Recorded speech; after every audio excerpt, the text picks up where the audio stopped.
Hi friends, எல்லோருக்கும் வணக்கம். எல்லோரும் எப்படி இருக்கீங்க? நல்லா இருக்கீங்களா? இன்றைக்கி அந்த கதையோட அடுத்த பகுதி தான் பார்க்க போகிறோம். அதுக்கு முன்னாடி நீங்கள் செய்ய வேண்டிய விஷயம் என்ன அப்படின்னு கேட்டிங்கன்னா, மறக்காமல் நம்ம இந்த சேனலை சப்ஸ்கிரைப் பண்ணிக்கோங்க. கீழே இருக்க பெல் பட்டனை கிளிக் பண்ணுங்கள். அப்போ தான் நான் போடுற வீடியோஸ் எல்லாமே உடனுக்குடனே உங்களுக்கு நோட்டிஃபிகேஷன் வரும். ஸோ மறக்காமல் சேனலை சப்ஸ்கிரைப் பண்ணிவிட்டு வீடியோ பாருங்கள் ஃப்ரெண்ட்ஸ். வாங்க நம்ம கதைக்குள்ளே போகலாம். முடிந்த அளவுக்கு நம்மளால் இந்த ஒரு விஷயத்தை நம்மளுக்கு சொல்கிறதுக்காக இருக்கட்டும், செய்கிறதுக்காக இருக்கட்டும், அதை நம்மளுக்கு ஒரு சில விஷயங்களை நம்மளுக்கு இது பண்ணுறதுக்கான டைமிங்கிறது நம்மளுக்கு இல்லாதது மாதிரி தான் நம்மளுக்கு இருக்கணும் அப்படிங்கிறத மாதிரி புரிஞ்சுக்கோ. எதாக இருந்தாலும் நம்மளுக்கு இந்த ஒரு விஷயத்துக்கு பக்குவங்கிறது நமக்கு இருக்கணும்.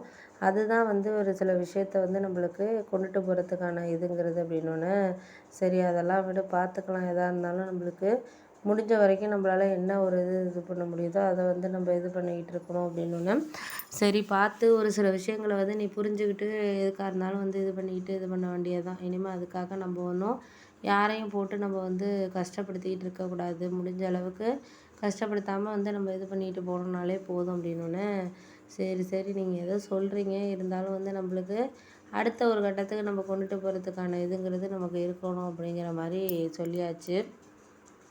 சில விஷயங்களை நம்மளுக்கு ஒத்துக்கலை அப்படின்னா நம்ம அதை வேணாம் அப்படின்னு சொல்லிட்டு நம்ம இது பண்ணி ஒதுக்கி வைக்கிறது தான் நல்லது. எந்த ஒரு ஃபுட்டாக இருந்தாலும் சரி, எந்த ஒரு விஷயமா இருந்தாலும் சரி, அதை விட்டுட்டு நம்மளுக்கு பிடிக்கலைனாலும் அந்த நேரத்துக்கு நம்ம சாப்பிடணும் அப்படின்னு நினச்சிட்டு நம்ம சாப்பிட்டோம்னா நம்மளுக்கு அது சரியாக வராது. அவ்வளோதாங்கிறது தான் நான் புரிஞ்சுக்கிட்டது. ஏன் அப்படின்னா, நம்ம வீட்டில் இப்போ சாப்பாடு பண்ணுறோம் அப்படின்னா அது ஓரளவு ஹெல்த்தியாக இருக்கும். இதே ஹோட்டலில் போயிட்டு இது பண்ணுறோங்கிறப்போ நம்மளுக்கு அந்த அளவுக்கு ஒன்றும் இதாக இருக்காது அப்படிங்கிற மாதிரி தான் இது பண்ணிக்கிட்டு இருந்துச்சு. சரி பார்த்துக்கலாம். நம்மளுக்கு எதாக இருந்தாலும் நம்மளுக்கு சில விஷயங்களை முடிஞ்ச வரைக்கும் நம்மளால் எந்த ஒரு இதையும் இது பண்ணிக்கிறதுக்கான இதுங்கிறது நம்மளுக்கு வேணும் அப்படிங்கிறது தான் நான் ஒரு விஷயமா நினச்சிக்கிட்டு இருந்தேனே தவிர, அதை தவிர வேறு எதையும் ஒரு முக்கியமாகவோ இல்லை இதாகவோ நான் நினைக்கிறதுக்காக எதையுமே இல்லை அப்படிங்கிறது தான் நான் புரிஞ்சுக்கிட்டேன். அந்த நேரத்தில் நம்மளுக்கு கரெக்டான வேலை ஒரு சில விஷயங்கள் கொண்டுட்டு போகிறதுக்காக இருக்கட்டும், இது பண்ணுறதுக்காக இருக்கட்டும், எதுக்காக இருந்தாலும் நம்மளுக்கு அது அதுக்கான டைமிங்கிறது நம்மளுக்கு இருக்கணும். அதுதான் நான் முடிஞ்ச வரைக்கும் நான் சொல்கிற விஷயமா பார்த்துக்கிட்டு இருந்தேன்.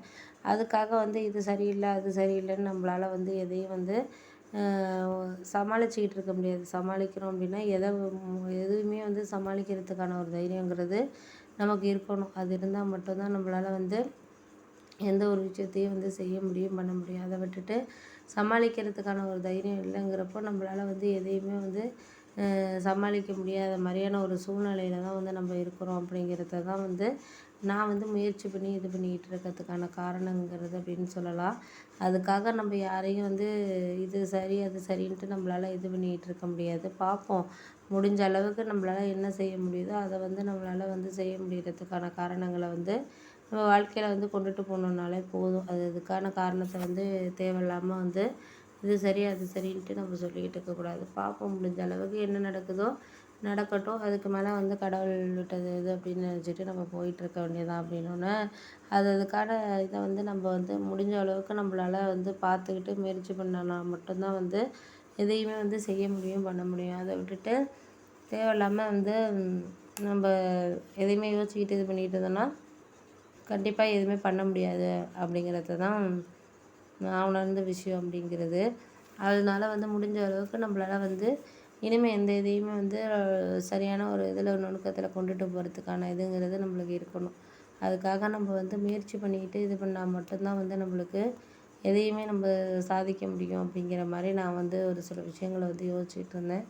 அதுக்காக நம்ம இது சரி, அது சரின்ட்டு சொல்லிவிட்டு நம்ம முன்னோக்கு பார்வையோலேயே நம்ம நின்றுட்டு இருந்தோம்னா நம்மளுக்கு அது இதுக்கு கிடைக்கக்கூடிய விஷயங்கள்ங்கிறது நம்மளுக்கு சரியான ஒரு இதில் கிடைக்காது. அதனால் முடிஞ்ச வரைக்கும் நம்மளால் என்ன பண்ண முடியுதோ அதை நம்ம ஒரு பாசிட்டிவாக எடுத்துகிட்டு போனோம்னாலே போதும் அப்படிங்கிற மாதிரி தான் இருந்துச்சு. சரி இருந்த விஷயத்த நம்ம ஒரு இதாக பண்ணிக்கிட்டு இருக்க தேவையில்ல. நடக்கிறது நடக்கட்டும். அதுக்கு மேலே கடவுள் என்ன இது பண்ணியிருக்காரோ அதை நம்ம இது பண்ணிக்கிட்டு வேலையை பார்க்க வேண்டியது தான் அப்படிங்கிற மாதிரி நான் யோசிச்சுட்டு இருந்தேன். அதுக்காக ஒரு சில விஷயங்களை நம்மளுக்கு பக்குவமாக எடுத்துகிட்டு போகிறதுக்காக இருக்கட்டும், எந்த ஒரு விஷயத்துக்காக இருந்தாலும் நம்மளுக்கு அந்த நேரத்தில் எது கிடைக்குதோ அதை நம்ம ரெக்டிஃபை பண்ணிக்கிட்டு இருந்தாலே போதும் அப்படிங்கிற மாதிரி தான் எனக்கு தோணிகிட்டு இருந்துச்சு. சரி முடிஞ்ச வரைக்கும் நம்மளால் எதையுமே இது பண்ண முடியாது. பார்க்குறத முடிஞ்ச வரைக்கும் பார்ப்போம். என்ன நடக்குதோ நடக்கட்டும் அப்படிங்கிற மாதிரி நான் வந்து இருந்தேன். அதுக்காக யார்கிட்டையும் ஹெல்ப்பும் கேட்கல. ஏன் அந்த ஹெல்ப்பு கேட்டுட்டு ஹெல்ப்பு கேட்குறோன்னா அது சரியாக வருமா அப்படிங்கிறத